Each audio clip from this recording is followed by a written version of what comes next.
everybody. So I'm making this video because my wife did something very out of her fondness for me, and did something very embarrassing for me, to me. Um, she was watching one of my old videos on YouTube that I had posted, and I realized, man, I was like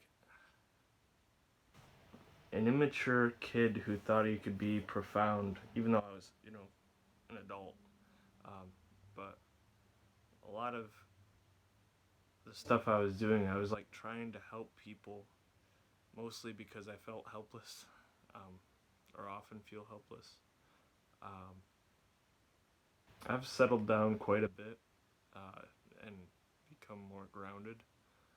Um, I think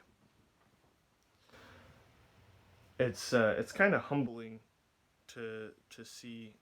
She said, you know, I've grown a lot, which I can kind of see. I can't see myself as clearly as someone else can see me, but especially if they're around me quite often and they see the history of my life. Um, just because I avoid looking at myself often. Um, I am pretty introspective at times, and but I think I'm getting better at that because it's like, you know, I mean, some people, there was a time, where I would use the Bible and it was like I was given this sword and I was like a 3-year-old with a katana, just like wee wee wee wee, using scripture like it was a freaking toy sword. Um, that was all, practice and honing my skills. Not to say I'm, uh, prof- you know, proficient Bible guy, expert. I'm not by any means. Um, and I'm not in it as nearly as much as I could be or I would feel good about being. And I know that life is a whole lot different when I am in it.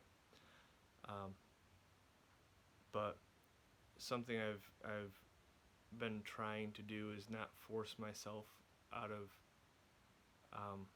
a sense of, you know, um, a guilty conscience or something like that, to get into the word and not really have the heart for it. I tend to wait until I feel the nudging, because I think, um,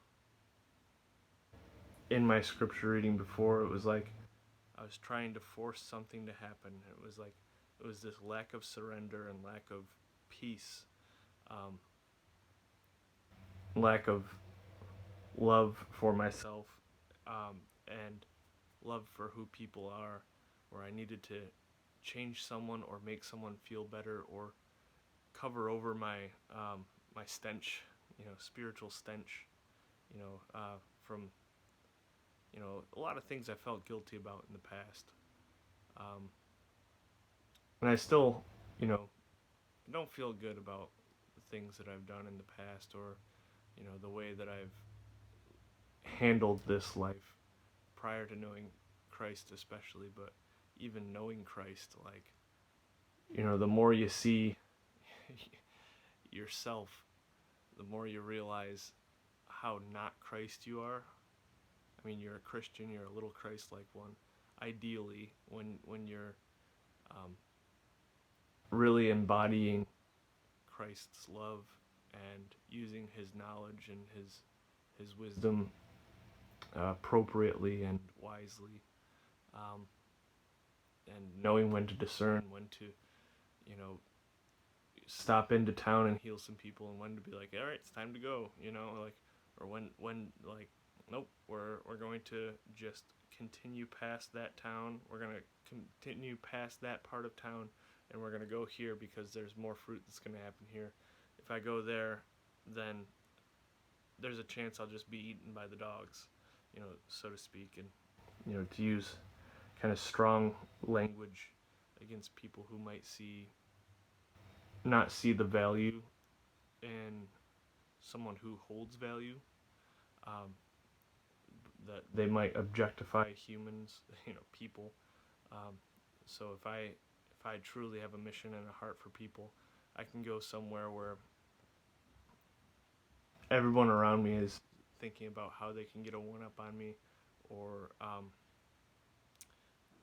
get something out of me, or destroy me, or like, and that's an insecurity and a paranoia I think that I've kind of wrestled with, but I think there's a wisdom in that, to some extent, like, you know, knowing when to wield the sword and when to put it away and go garden, like when to deal with people and when to find seclusion on a mountain, to pray. Not that I even do that as often as I could, because and I know that would change a whole lot. Dealing with issues verbally in confession, and like, yo, I'm dealing with this. All right, I know this is not your way. Instead, when I avoid it and stuff like that, it becomes more of a passion and a stronghold. Uh, and I think that's a reason why, you know not out of a guilty conscience or a sense of forced obligation upon myself, um, that it would be good to pray with a right heart and a mission to be with Jesus in this life, instead of, like, avoiding Jesus. Not even avoiding. I don't really avoid Jesus, but um, maybe in some sense it is. Um, but it's easy to get complacent, and there's a fine line between complacency and you know um, and peace and actual, like, rest, resting in God. Um, I think it's been really good to have a wife who loves me and who has a relatively good head on her shoulders. As much as a person can have. Not that she's, you know, not that she's God, and not that I'm God. Not that I can fix her or she can fix me, but we can keep each other in check, at least, because we've both been given eyes and a heart that inclines toward love, along with having good friends. Um, Shout out to Noah. That's been good, and his brothers, they're really good friends too of mine. Um, and the people who have led me to Christ, and the people who have loved Christ around me and then loved me by proxy. Um, and then I feel like I'm at home in a church family, and those words are thrown around so much, but, like, the sense of welcome and the sense of, you know, trust and the sense of purpose, um, even if I don't have a pinpoint, you know, if it's not pinpointed directly, like, I do have overall sense, and I can verbalize what my purpose is, but I feel like that's a very limiting thing to verbalize, what the purpose is, um, other than to love, and all the things you've all heard 100,000 times that are true, but they can be said so much that they don't mean anything anymore. And so I'm trying not to do that as much, but I do it all the time. It's the impulsiveness is still there. I try to channel those impulses toward good. Um, yeah, very very impulsive. Um, still have still have my rough edges, um, but I still hope for good for others. Um, I catch myself, at times seeing unclearly and doing what's not the most ideal. Um, but that's enough about me. This is, vanity. Um, just, thank you, I guess, to you who have witnessed my life. Thank you for the grace you've shown. And I don't want to say that to put pressure on anybody who's still paying attention or anything like.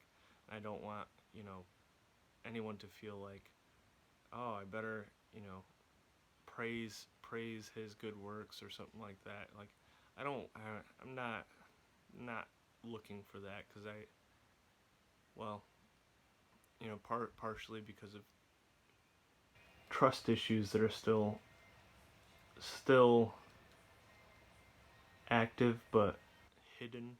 Um, I think I would rather, and I don't want someone being like, yeah, you're pretty terrible, and but not seeing their own sinfulness. Like that. I guess would be hypocrisy and stuff like that, or just mouthing like, yes, I am a sinner, but we're all sinners, and this, we all know the right sayings to say. Um, I just enjoy.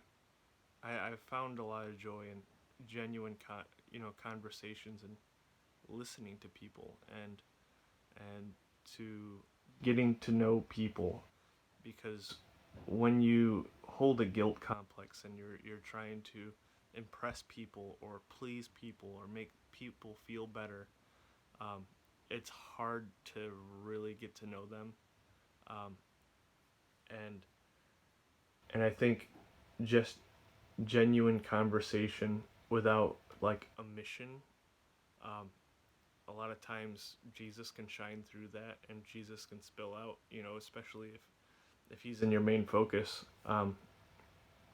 It's easier to do when you're in the Bible, um, but also balancing that with a sense of gracefulness and you know wielding you know wielding the word both mercifully, um, because I don't it's Jesus says at one point, the pagan leaders hold their authority over people, um, and lord it over them, like they're domineering and stuff like that. And I'm not into the whole power struggle thing, and I don't see much fruit in that. Um, I don't know where I'm going with this, but I want you to know that I'm doing well. Um, I have a general sense of peace. Sometimes I get a little low or blue or self-critical, endless things, um, that are unfavorable. Um, but usually it's with a heart not wanting to bring harm to others. Um, Not to say, like, I mean, there's a lot to be said for someone with a scalpel. If they're gonna, a person with a scalpel could commit murder or use it unwisely, or they could cut out the cancer and stuff like that. So I think there is a time for conflict and for an approach that is surgical, um, or very purposeful. But I think you know it's like someone who gets trigger happy. Someone could pull the trigger at any moment, and like you know if I'm gonna equate it to a gun, which I know that's a huge issue nowadays, I don't care to talk about it. Thank you very much. But I mean, I will, but not really. Like, I'm kind of solidifying some of my thoughts that are pretty moderate, I hope, um, on that. But people can get cut happy or trigger happy, and find out that, oh, there's a lot of power here. I could use it to do, to fix everything. And it's like, not.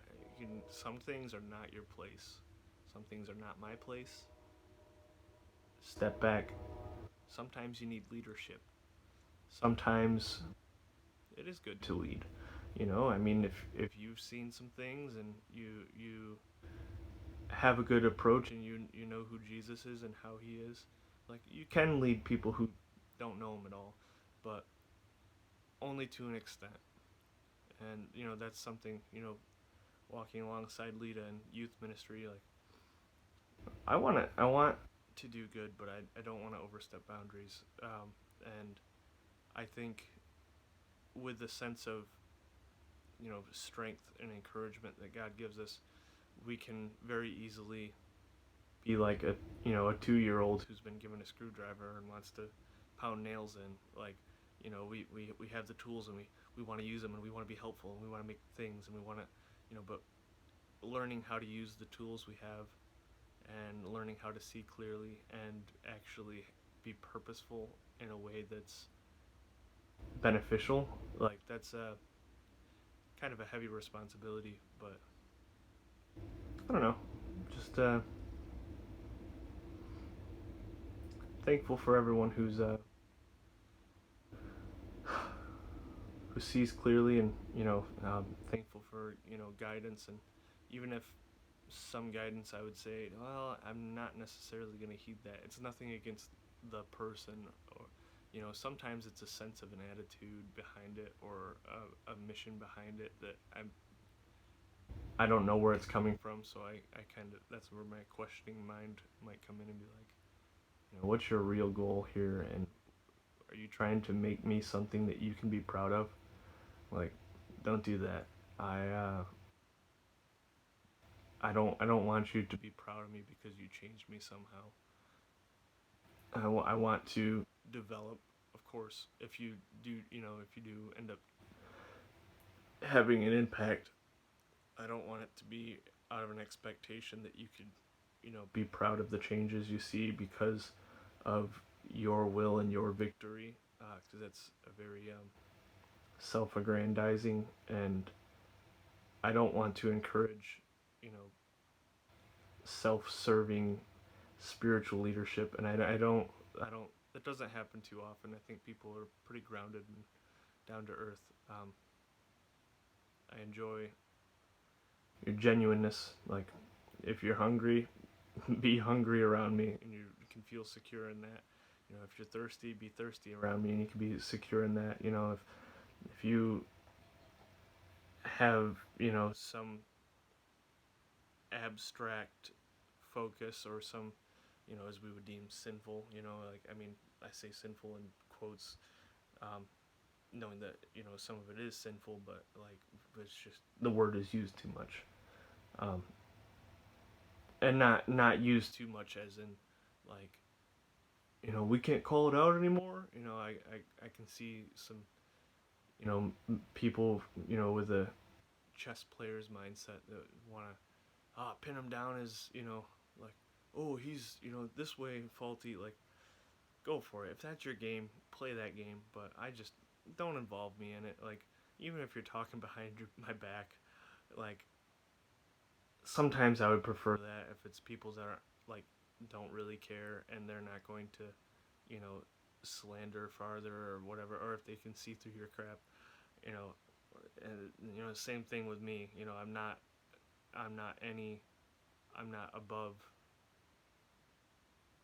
anything that is unfavorable. Like, I'm just as I'm a terrible, wretched mess. Like the person that you see that you think is a terrible, wretched mess. I'm not gonna say as much as you are, because that brings up a lot of self worth things and pride and this, that, and the other thing. Um, but honestly, we're all a mess, and we can only deal with what's in front of us. And who knows where I'm going with this? Thank you. I don't know why I'm. That's my. I have an inclination toward negativity sometimes, and I think that's a comfortable place to be, not necessarily the best place to be, but I just want to be real. And